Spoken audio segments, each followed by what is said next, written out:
بسم اللہ الرحمن الرحیم۔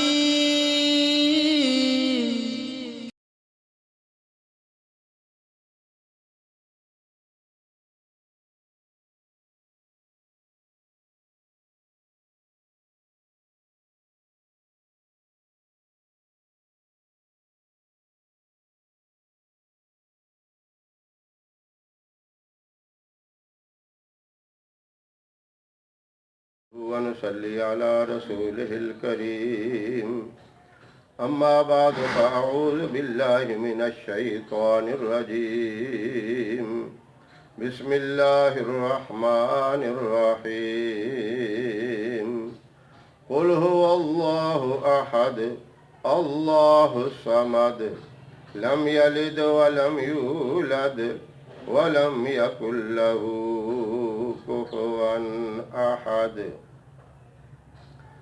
آمنت بالله صدق اللہ العظیم۔ محترم سامعین، السلام علیکم ورحمۃ اللہ وبرکاتہ۔ میں قاری محمد الیاس آزاد ہزاروی شاذلی اپنے چینل سے آپ کے ساتھ مخاطب ہوں اور خوش آمدید کہتا ہوں۔ محرم الحرام کے مبارک مہینے کی آمد ہے۔ اس مہینے کے اندر اللہ کی طرف جتنا بھی رجوع کیا جائے، اللہ کی عبادت کی جائے، اور خاص طور پر عاشورہ کا دن، 10 محرم کا دن، یہ بہت برگزیدہ دن ہے، بہت محبوب دن ہے، اور اس دن کی عبادت اللہ کو بہت پسند ہے۔ اس دن کا روزہ رکھنا اللہ کو بہت پسند ہے، اور اس دن کے اندر اللہ سے دعائیں مانگی جائیں، اپنے لیے، اپنی اولاد کے لیے، والدین کے لیے، ملک کی سالمیت کے لیے، جو بھی دعا مانگی جائے انشاءاللہ اللہ رب العزت اپنی رحمتوں سے نوازتے ہیں اور دعاؤں کو قبول فرماتے ہیں۔ روزے کا ثواب بے بہا ہے۔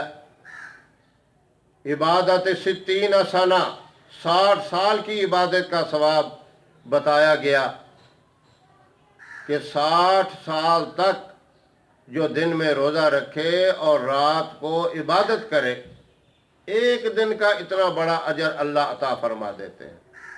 اور اس دن کا روزہ یہود بھی رکھا کرتے تھے۔ آپ صلی اللہ علیہ وسلم نے فرمایا تم ان کی مخالفت کرو، 9 اور 10 کا روزہ رکھو یا 10 اور 11 کا روزہ رکھو، یعنی 10ویں محرم کے ساتھ 9واں دن ملا لو پہلا، یا اس سے آگے والا 11واں دن ملا لو۔ ان 2 دنوں کا اللہ کے ہاں بہت بڑا ثواب ہے۔ حضور صلی اللہ علیہ وسلم کا یہ معمول رہا، صحابہ کرام کا یہ معمول رہا، انبیاء سابقین بھی ان دنوں میں روزہ رکھا کرتے تھے۔ اللہ نے اس مبارک دن کے اندر انبیاء علیہ السلام کی دعاؤں کو قبول فرمایا، اور حضور اکرم صلی اللہ علیہ وسلم کی امت کا بڑا مقام ہے، بڑی شان ہے، بڑی عظمت ہے۔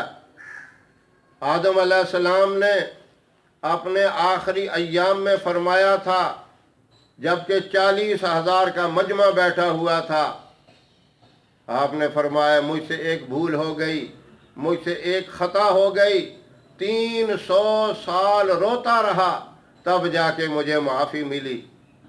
جو آخری نبی آئیں گے، سارے نبیوں کے سردار آئیں گے، یہ آدم علیہ السلام بتا رہے ہیں، ان کی امت کا اتنا بڑا مقام ہوگا، اتنی بڑی شان ہوگی، اگر وہ غلطی کریں گے، وہیں بیٹھے ہوئے غلطی کریں گے اور اسی وقت معافی مانگیں گے، اللہ فوراً معاف فرما دے۔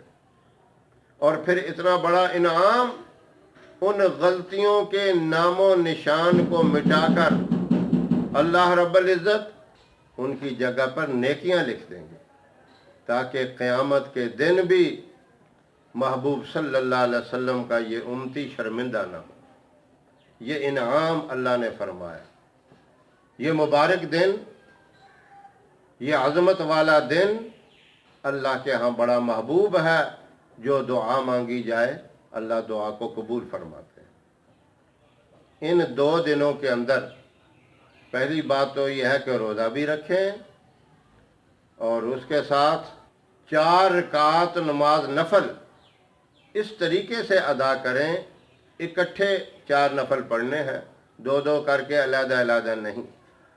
ہر رکعت کے اندر 50 مرتبہ سورہ اخلاص، جو کہ میں نے خطبہ کے اندر تلاوت کی ہے، قل هو اللہ احد اللہ الصمد لم یلد ولم یولد ولم یکن لہ کفوا احد، یہ 50 مرتبہ پڑھنی ہے۔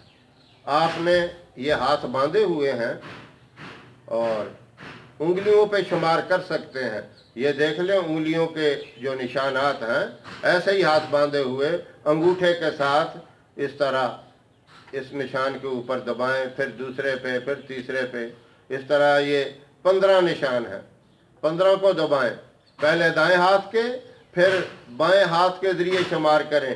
ہاتھ ایسے ہی باندھے ہوئے ہوں، ہاتھوں کو نہیں ہلانا، انگوٹھے کے ذریعے ان نشانات کے اوپر حساب کرتے رہیں۔ دونوں پہ کر لیں گے 30 ہو جائے گا۔ اب پھر دائیں ہاتھ پہ دوبارہ شروع کر دیں، یہ جب دوبارہ آپ کریں گے تو 15 بند ہیں، ان کے اوپر یہ ہو جائے گا۔ پھر بائیں ہاتھ کے 5 نشانوں کے اوپر دبا لیں تو یہ 50 اس طرح ہو جائے گا، تاکہ آپ کے اعداد و شمار میں غلطی نہ لگے۔ اگر کوئی ایسے ہی شمار کر سکتا ہے بغیر انگلیوں کے دبانے کے تو وہ تو اور اچھی بات ہے۔ میں احتیاطاً یہ بتا رہا ہوں کہ اتنی اجازت ہے۔ اسی طرح آپ نے دوسری رکعت کے اندر بھی 50 مرتبہ سورہ اخلاص پڑھنی ہے، تیسری رکعت کے اندر بھی اور چوتھی رکعت کے اندر بھی۔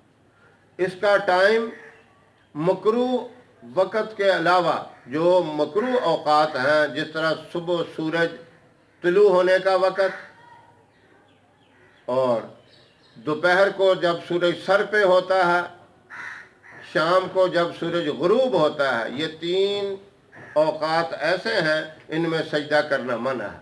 اس کے علاوہ رات میں، دن میں، جب مرضی آپ اس ترتیب سے 4 رکعت نماز نفل ادا کریں، اور اس کے بعد آپ اللہ کی بارگاہ میں خصوصیت کے ساتھ دعا مانگیں، اور دعا کے اول آخر ایک مرتبہ درود ابراہیم ضرور پڑھ لیں۔